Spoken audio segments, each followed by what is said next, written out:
Hi, I'm Whitney Espich, the CEO of the MIT Alumni Association, and I hope you enjoy this digital production created for alumni and friends like you. Wonderful. It's great to be here this morning, and thank you very much for including me in what's going to be, I think, a very, very exciting program. I'm going to kick things off by talking about maybe the elephant in the world, China. But I'll talk about it in the context of sort of global realities on climate change. So my work is truly global. I'm a professor, assistant professor at the Sloan School of Management in the Global Economics and Management group. And so we really think about climate change as a management challenge and as a risk management opportunity. So we also think about climate change at multiple scales, and I think this cross-scale or multi-scale approach is really important when we think about some of the world's greatest challenges. So for example, we want to think about what's happening at the level of nations and regions and global climate conversations that happen formally in under the auspices of the United Nations process, as well as informal linkages, including linkages across universities, but really designed to bring together consensus at the national and global level on what we can do about the problem. Second, we think at the level of energy systems. So I'll talk about an example of our research that we're doing at the sector level, thinking about wind energy in China. But this is an example of a broader class of challenges around how do we get the basic institutions, the rules of the game right within sectors that are so important to managing our energy transitions and incentivizing technologies that will make the transition possible. Third, we work at the level of organizations operating within these systems. So we also think about individuals within those organizations and how business strategy and individual decision-making within organizations shapes what technologies get adopted and how much impact do they really have at the end of the day. What are the organizational needs to implement, for example, a carbon price? And so we'll talk a little bit about that in just a moment. So I've set this up as kind of a fireside chat. I know it's early, you're all back for your reunion weekend, and you probably spent last night doing what you do at reunions, which is catching up with old friends. So I'll just kind of keep it in that spirit. I'm also an MIT alum, and much of the work that I'll talk about is also done by MIT alumni, and I'll highlight that as we go through. So the first story I'll talk about is really kind of an idea of co-benefits of climate policy. So we want to tackle a long-term global challenge, but can we make this something that is real and local? And in thinking about this, we can think about the developing world. The developing world has a really challenging balancing act between advancing human development on the one hand, thinking about how to modernize and industrialize in order to provide jobs and growth. At the same time, challenging local environmental problems are looming. Air pollution in Beijing, for example, and climate change looms large as these countries are poised to contribute most of the incremental increases in CO2 and greenhouse gas emissions more broadly over the coming decades. So we want to think about how do we connect these different goals together. Well, we can think about the case of China. China, just to give you a bit of background, is now the world's largest greenhouse gas CO2 emitter.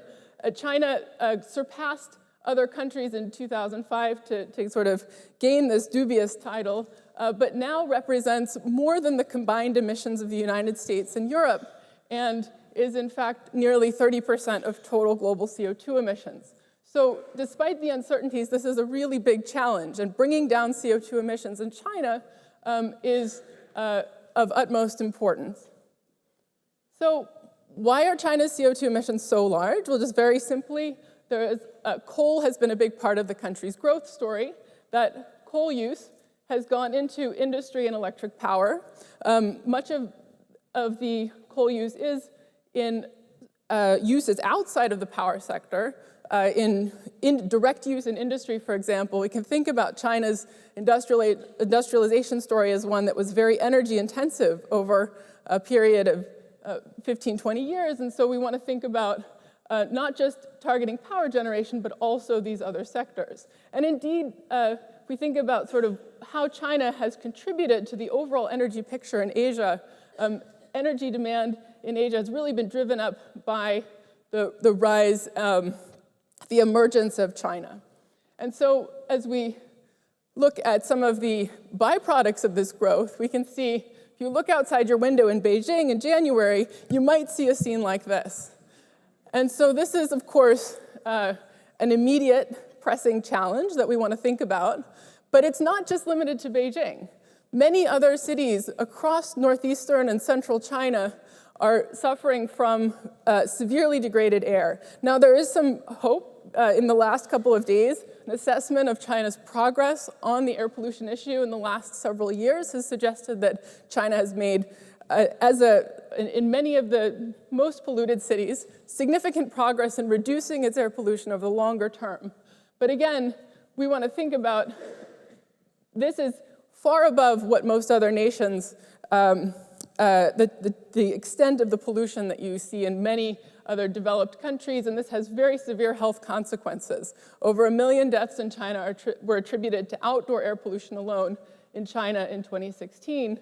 And so we want to think about how can we combine, so I should say that the air pollution problem is largely, is very connected with the climate problem because air pollution and carbon have common sources, right? So what we did in our research, again, a number of MIT, one of them just yesterday became an alum, Mingwei Li.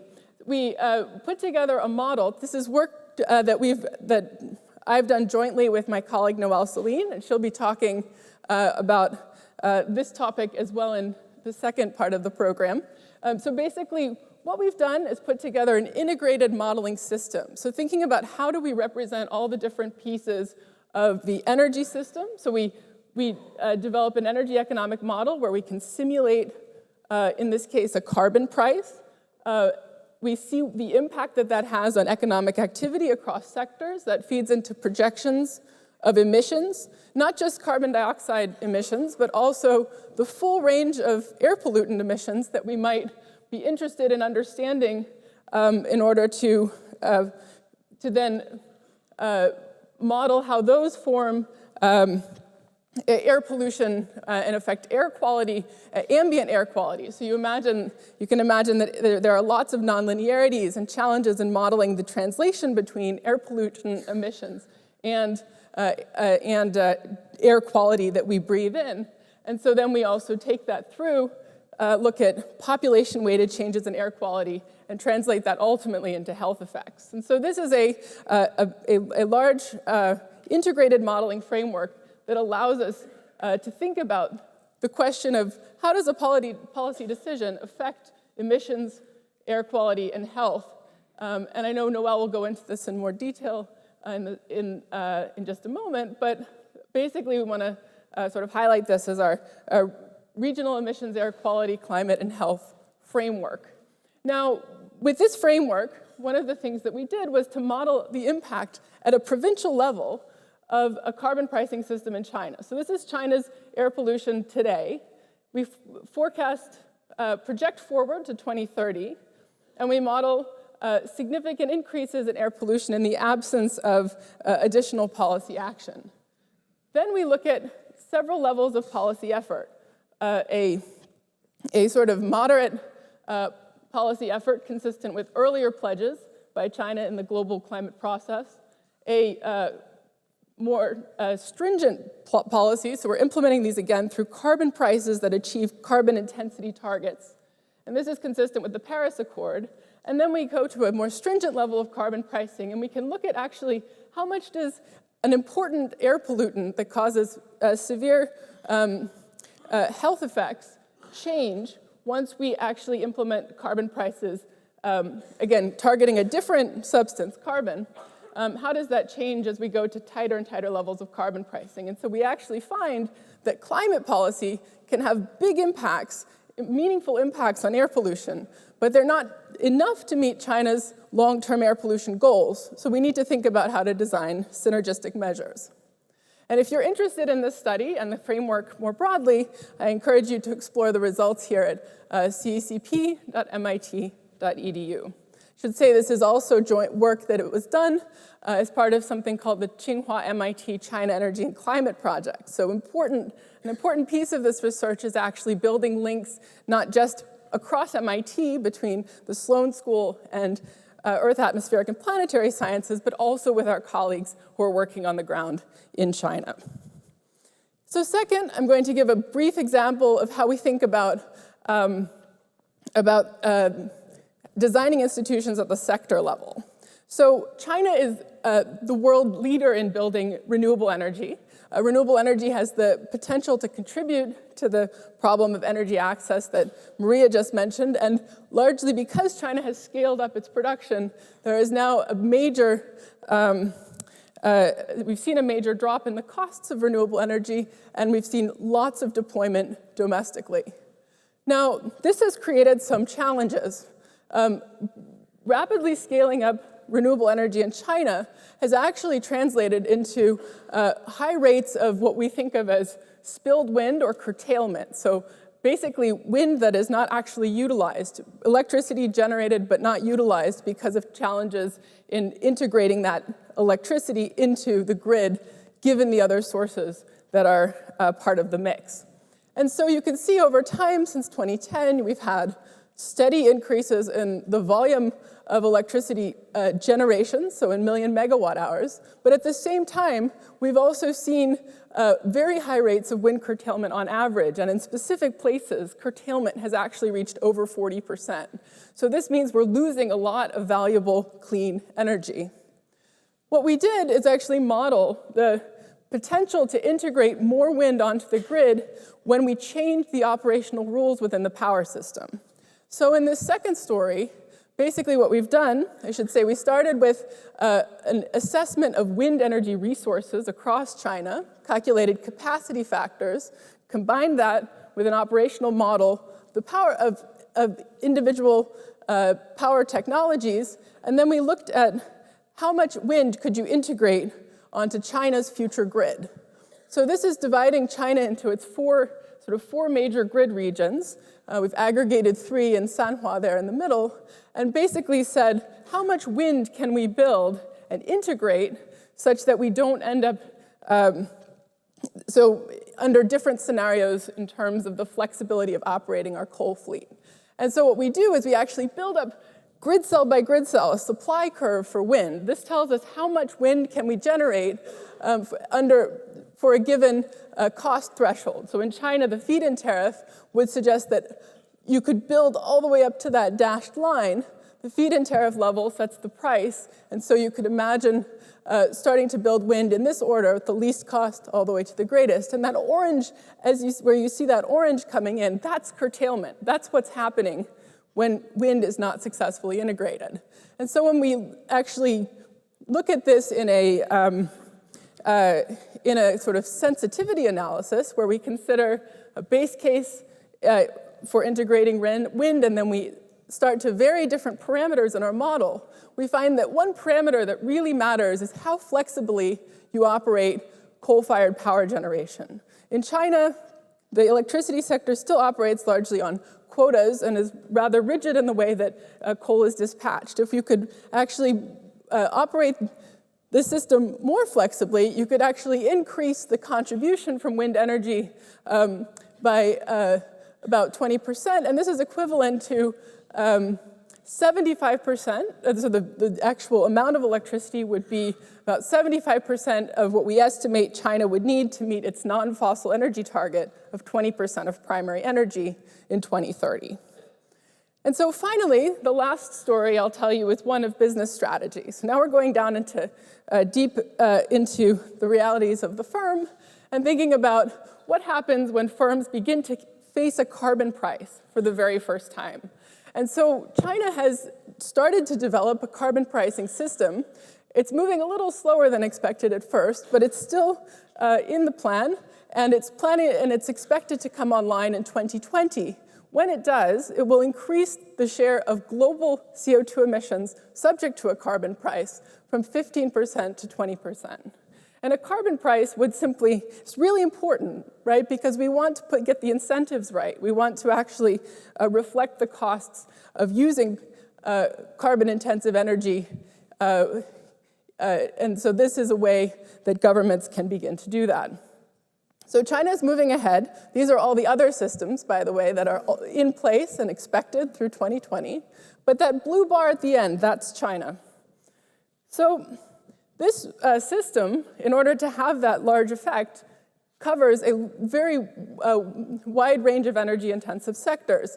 The system is expected to start with the electric power sector, and at full scale would cover approximately 7,000 enterprises in energy-intensive sectors that emit more than 20,000 tons of CO2.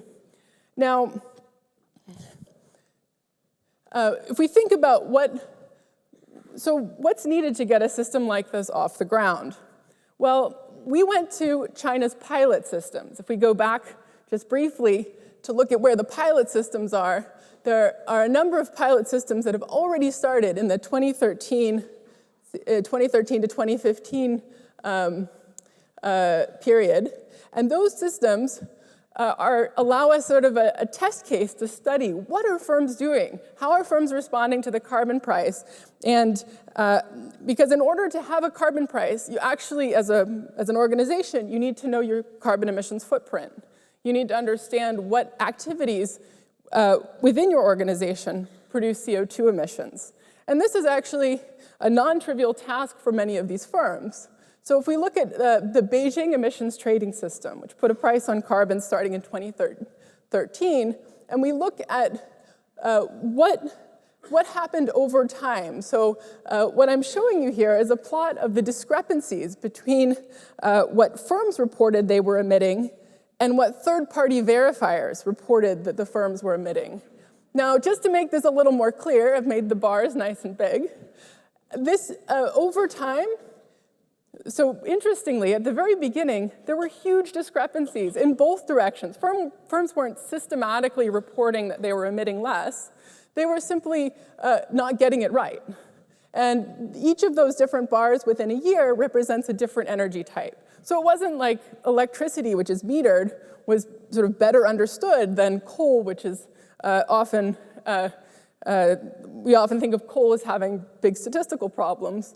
No, in fact, for firms, especially firms in the services sector that don't use a lot of energy, had a real challenge in sort of figuring out initially how much carbon they were actually using in their operations. And so we've been looking in detail at these two cases and looking ahead to the national system.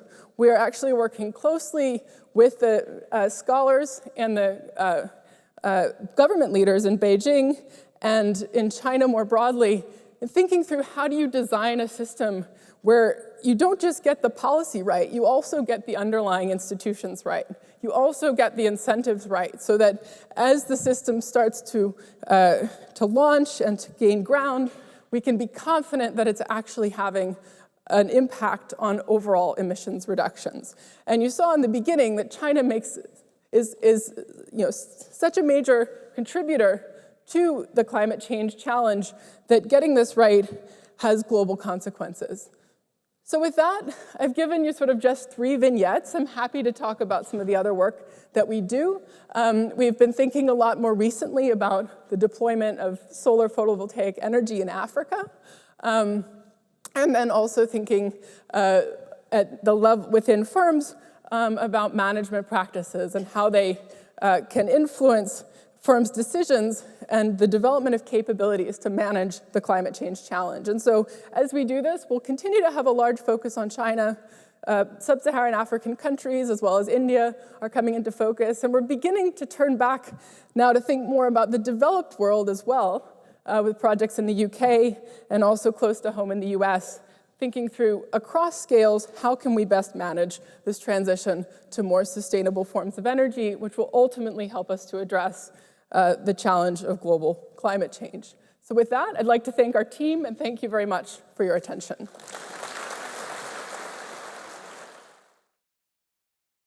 Thanks for joining us. And for more information on how to connect with the MIT Alumni Association, please visit our website.